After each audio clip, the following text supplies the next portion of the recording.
नमस्कार साथियों।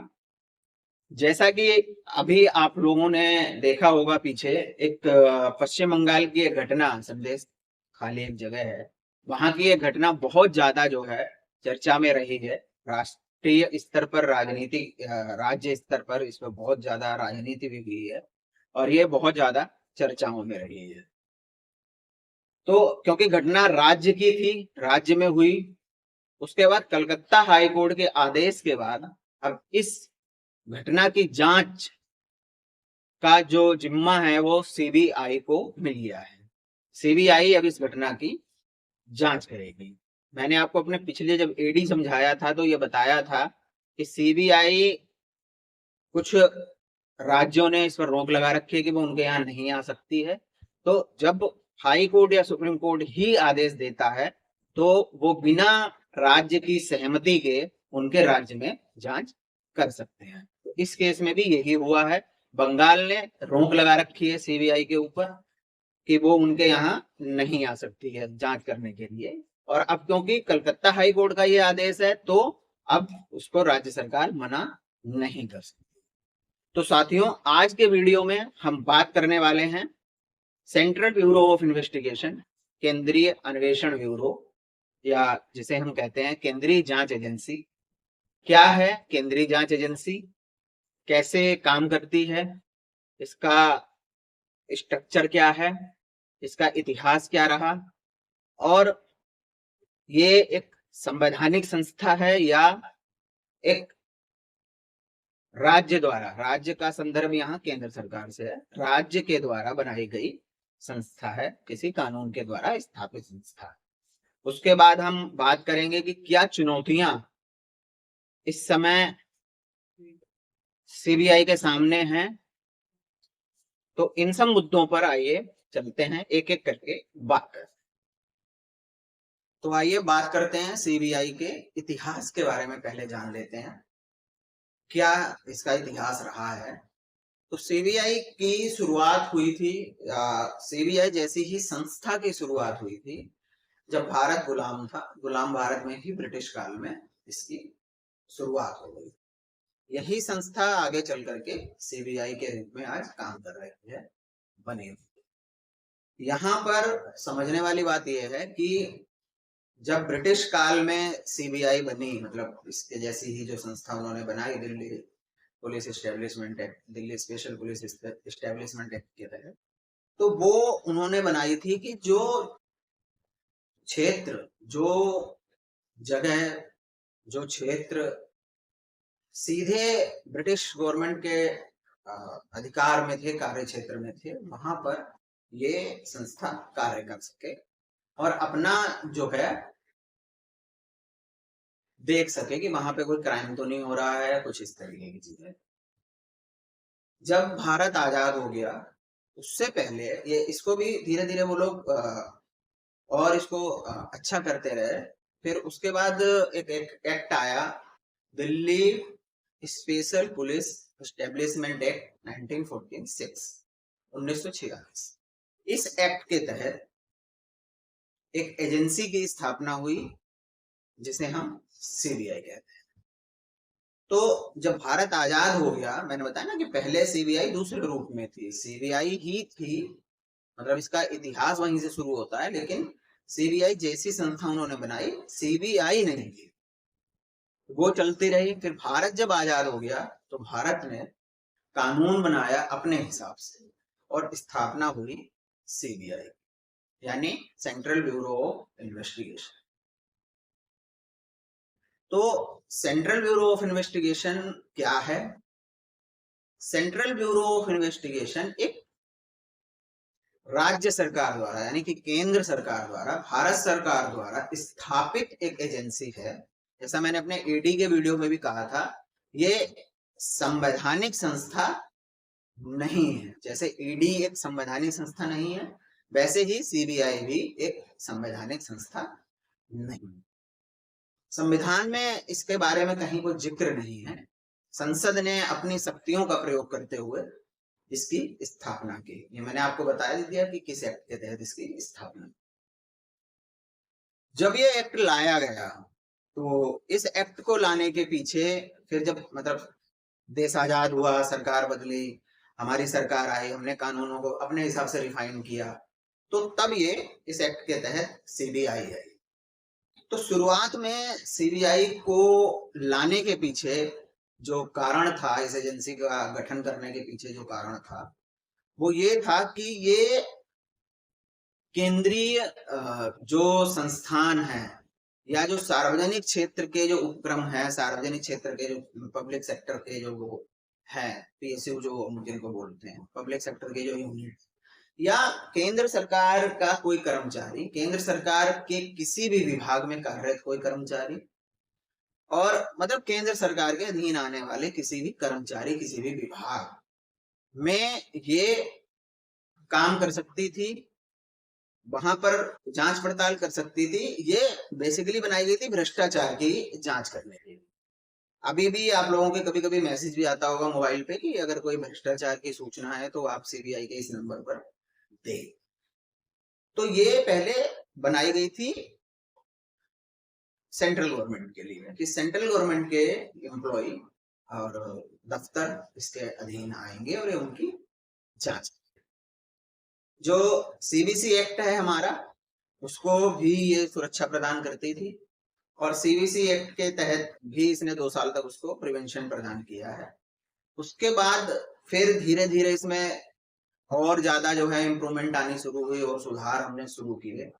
फिर सरकार ने ये कहा कि पूरे भारत में सीबीआई कहीं भी जांच कर सकती है, और भ्रष्टाचार छोड़कर इसको और भी मुकदमों की और भी चीजों की, अपराधों की इसको श्रेणियां मिली। जैसे कहीं आर्थिक अपराध हो रहा है, कहीं पर मनी लॉन्ड्रिंग का कोई केस है। अब मनी लॉन्ड्रिंग का केस सीबीआई भी देखती है, मनी लॉन्ड्रिंग का केस ईडी भी देखती है, लेकिन यहाँ पर डिफरेंस है दोनों में। ईडी का अधिकार क्षेत्र अलग है और सीबीआई का अपना अधिकार क्षेत्र।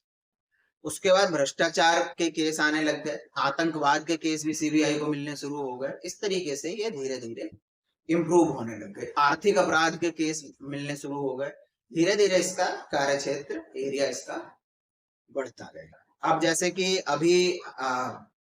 अभी तो नहीं, काफी समय पहले एनआईए, नेशनल इन्वेस्टिगेशन एजेंसी का गठन हो चुका है आतंकवाद के मुद्दों को, आतंकवाद के मामलों को देखने के लिए। तो सीबीआई के साथ पहले सीबीआई ही देखती थी या कोई और एजेंसी देखती थी। सीबीआई टॉप एजेंसी है भारत की, पुलिस एजेंसी है बाकायदा। जैसा ईडी को मैंने बताया था कि ईडी पुलिस नहीं है, लेकिन सीबीआई जो है वो एक पुलिस एजेंसी है। तो इस तरीके से धीरे धीरे सीबीआई को ये सारी चीजें मिलनी शुरू हुई। पहले धीरे धीरे इनका बदलाव लाया गया, अधिकार क्षेत्र बढ़ाया गया, उसके बाद धीरे धीरे इस तरीके की चीजें चलती रहेंगी। आज सीबीआई लगभग हर मुद्दे पर या हर प्रकार के अपराध को देख सकती है। उसमें से जो केंद्र सरकार के विभाग में अगर कोई अपराध हो रहा है या केंद्र सरकार का कोई कर्मचारी अगर अपराध कर रहा है, तो सीबीआई उस पर स्वतः संज्ञान भी ले सकती है, जिसे हम कहते हैं सुओ मोटो। तो ये सुओ मोटो के तहत अपने आप ही मुकदमा दर्ज कर सकते। पूरे भारत में इसका कार्य क्षेत्र है, लेकिन जैसा मैंने पहले आपको कई बार बताया है, राज्यों में ये सिर्फ उनकी सहमति से, कंसेंट, जो स्टेट का कंसेंट है उसके साथ ही स्टेट में जांच कर सकती है। जैसे उत्तर प्रदेश सरकार अगर ये सहमति प्रकट करती है कि सीबीआई हमारे यहाँ जांच कर सकती है, किसी मुद्दे पर कर सकती है, उन्होंने रिक्वेस्ट कर दी राज्य ने कि भाई सीबीआई जांच करे, तो जांच कर लेगी।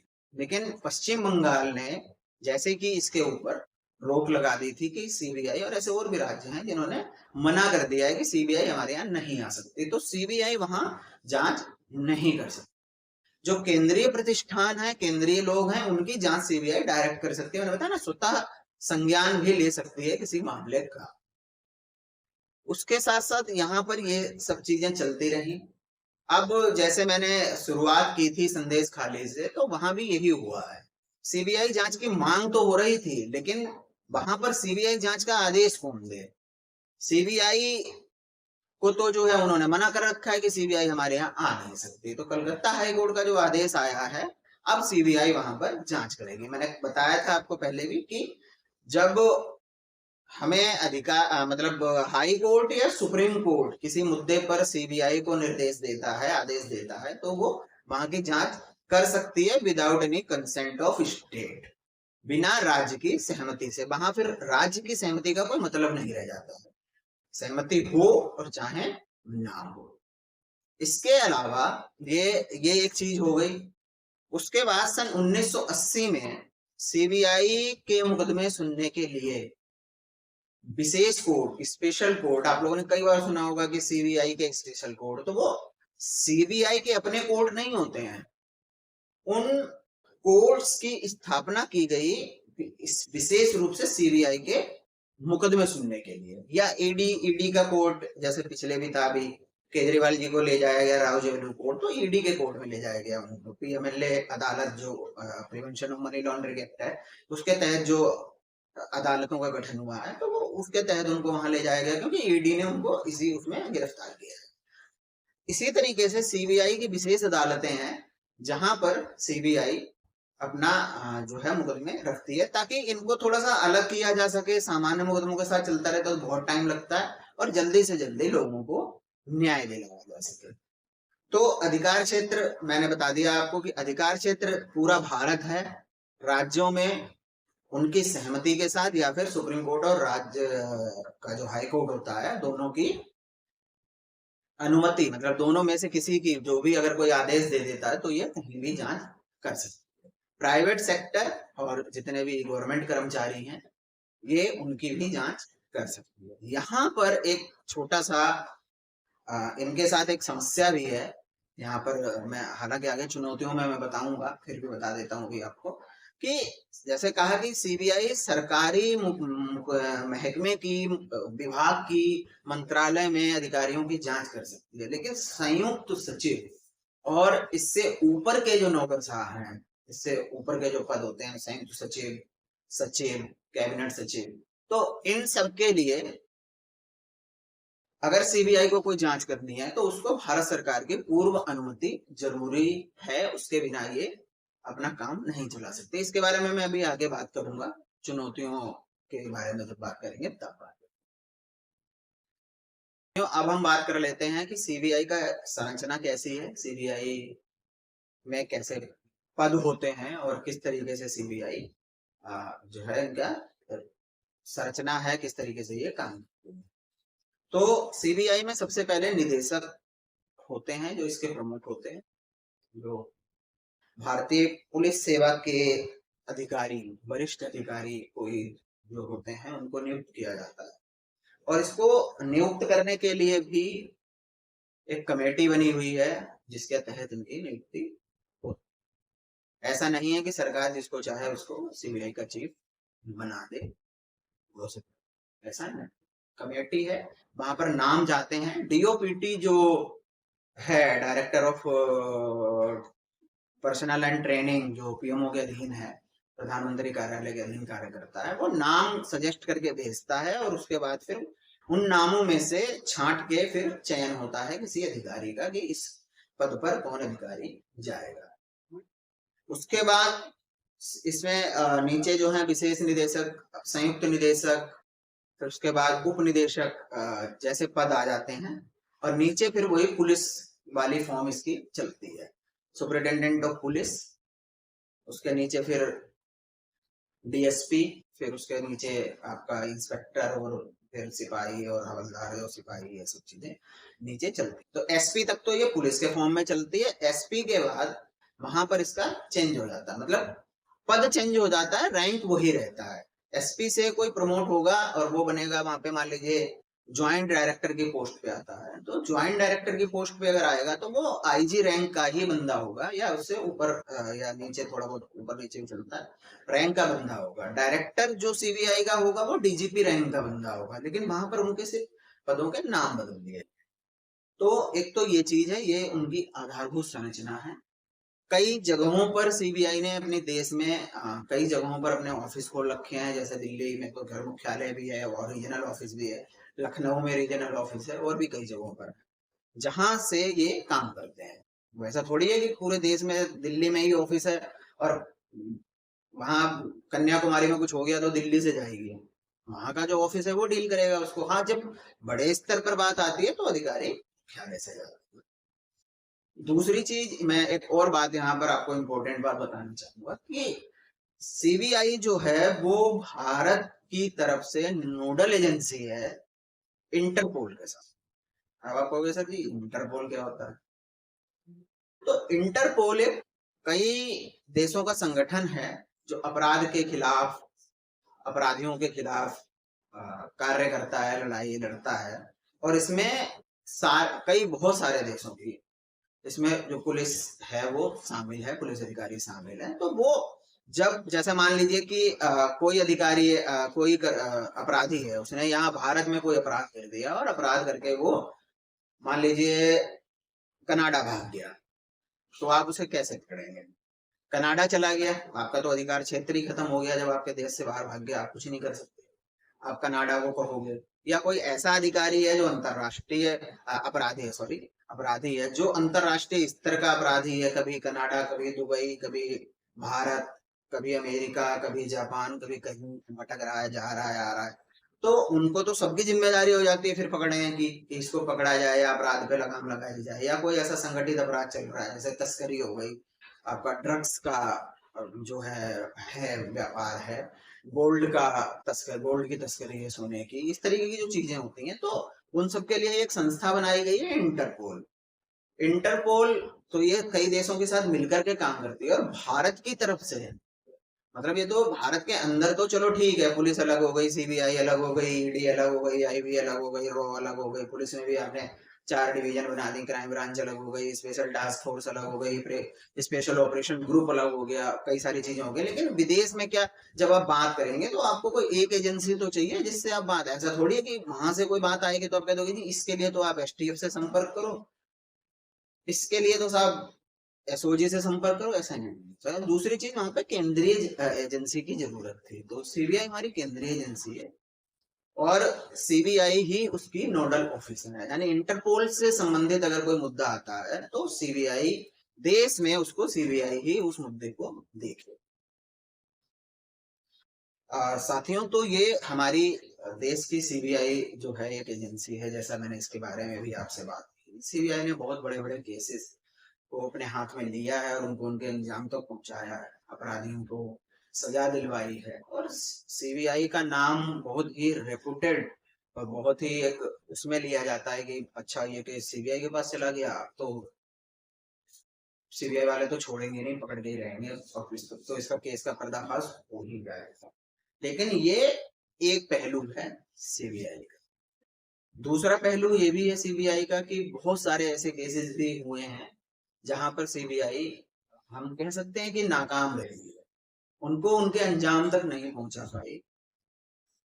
कारण तो बहुत सारे हो सकते हैं लेकिन उनको अंजाम तक नहीं पहुंचा पाई।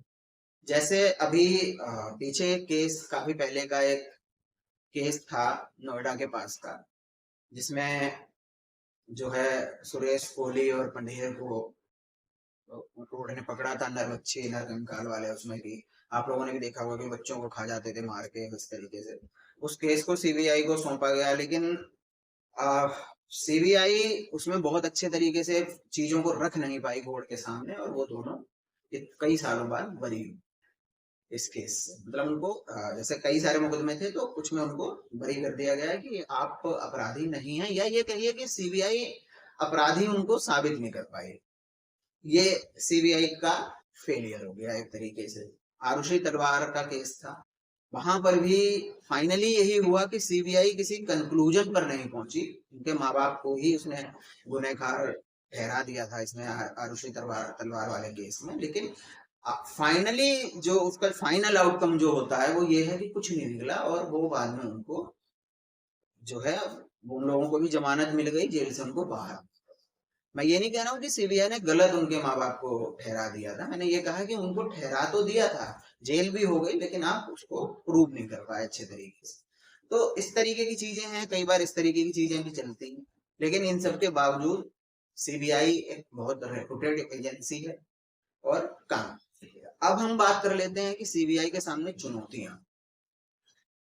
काम जैसे मैंने अभी बताया आपको कि बहुत बड़े बड़े केस सॉल्व भी किए हैं और बहुत जगह फंसी हुई है, क्लोजर रिपोर्ट लगानी पड़ गई कि हम इसमें कुछ नहीं मिल रहा है या बंद कर दिया जाए केस हमारी तरफ से, या जिन लोगों को दोषी ठहराया था वो लोग छूट गए बाद में, और काफी साल बाद उनको ये हो गया कि ये तो निर्दोष हैं, आप तो ठोस सबूत इनके खिलाफ नहीं पेश कर। तो इस तरीके की चीजें हैं, लेकिन सीबीआई के साथ बहुत सारी चुनौतियां भी जुड़ी हुई हैं। जैसे एक तो ये है कि सबसे बड़ी जो चुनौती हम कह सकते हैं वो ये है राजनीतिक दबाव। सीबीआई के ऊपर ये इल्जाम भी लगता है कि जो भी केंद्र सरकार सत्ता में होती है वो सीबीआई का दुरुपयोग कर। हालांकि आजकल सीबीआई से ज्यादा ईडी इस बात के लिए चर्चा में है कि ईडी का ज्यादा दुरुपयोग हो रहा है। तो सीबीआई के ऊपर ये बहुत बड़ा इल्जाम है। एक बार कोर्ट को भी कहना पड़ गया था मनमोहन सिंह की सरकार में कि सीबीआई पिंजरे में बंद तोता नहीं है, आप उसको ऐसे ट्रीट नहीं कर सकते कि जैसे सेंट्रल गवर्नमेंट चाहेगी वैसे उसको चलाएगी। सीबीआई एक संस्था है, मतलब एक हाँ ये है क्योंकि सरकार द्वारा ही गठित है, तो कहीं ना कहीं दबाव तो है ही, सरकार चाहे इसको खत्म कर दे संसद में मिल ला करके, बंद हो जाएगी सीबीआई। तो एक तो ये राजनीतिक दबाव और ये सब चीजें होती हैं, खैर कोई भी सरकार आती है वो उसका चलता है, इस तरह की चीजें होती हैं।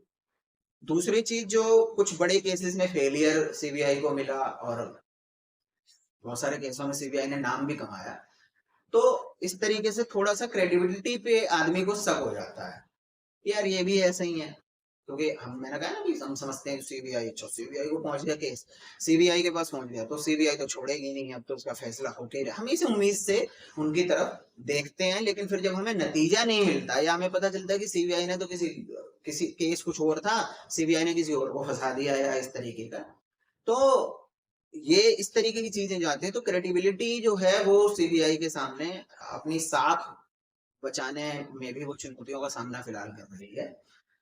इसके अलावा अधिकारियों की उनके पास कमी है, क्योंकि स्ट्रक्चर जो मैंने बताया था, तो एक चीज और मैं आपको बता दूं कि सीबीआई में सब इंस्पेक्टर लेवल तक ही, उप निरीक्षक लेवल तक ही डायरेक्ट भर्ती होती है, उसके बाद ऊपर प्रमोशन और डेपुटेशन से ही पद भरे जाते हैं।